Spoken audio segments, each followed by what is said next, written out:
Tony, I don't know, if you got a chance to, how many times you watched the shot last night or this morning again, but when you go through and you watch it, what surprised you more, that you didn't lose your pivot foot, you didn't lose the ball, or that you actually made the shot? Well, it was a crazy play. I never panicked. I tried to recover the ball, because as soon as I tried to drive Chris Bosh, I was already losing the ball.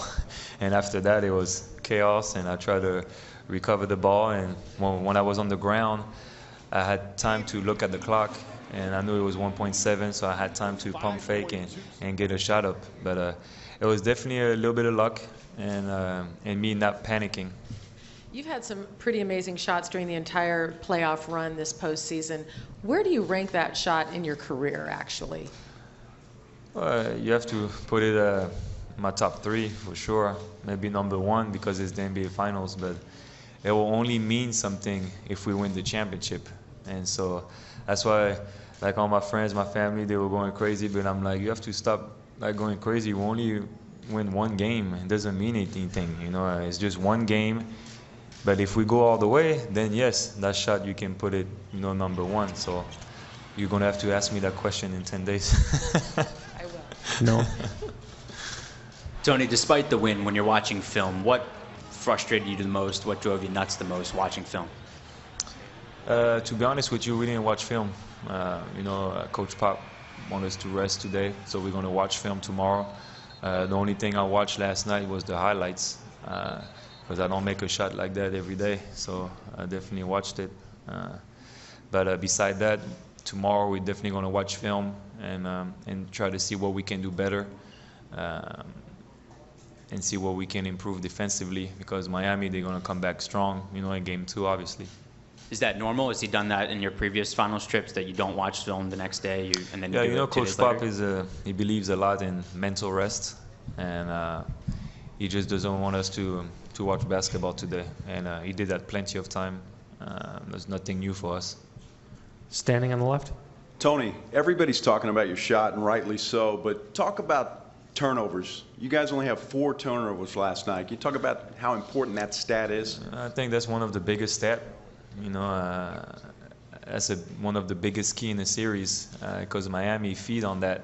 They create a lot of turnovers, and that builds their confidence. They get dunks and stuff like that. We saw that in the first play. Timmy, a turnover and dunk on D-Wade. It was like, oh, we talk about turnovers for 10 days, and first play we have a turnover. But after that, we did good. We We only had 4, and that's going to be a big key in the series. If we can't keep it under 10, that'd be pretty good, because when you give them easy baskets, it's going to be a long night for us. So we need to control the ball, and it starts with me, controlling the tempo and not forcing, on the pick and rolls. And when they trap me, make sure I make the right decision, first easy pass. And you had 0 turnovers. Yeah, that's very rare too. So I will not count on that, because I'm going to be aggressive and create for my teammates. So I will have some turnovers, but if I can cut it down, obviously it will help the team. Michael. Tony, how was your relationship evolved with Greg Popovich over the years, and at what point did you feel you had earned his trust that you could be able to carry the team?